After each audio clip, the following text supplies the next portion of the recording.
These heat pumps are made in Mexico by Nortec Global HVAC, and the units are only available through dealers in the USA.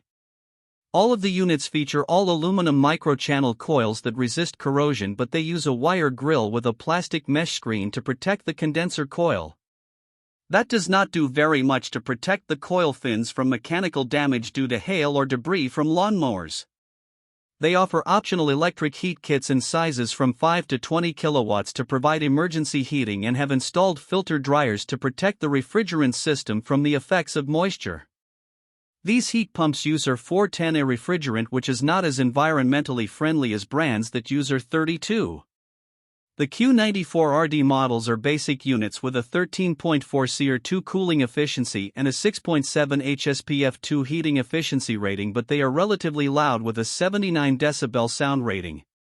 They have round duct openings and are for slab mounting, while the Q104SD models are basic heat pumps that are designed for roof mounting. The units are backed by a very good warranty that includes unit replacement in case of compressor failure within 10 years of installation. The brand does not offer models that qualify for the HvacRepairGuy Premium and Ultimate categories. This brand receives an overall 4-star top pick rating from HvacRepairGuy. Please share your experiences with this brand in the comments section of the HvacRepairGuy YouTube channel.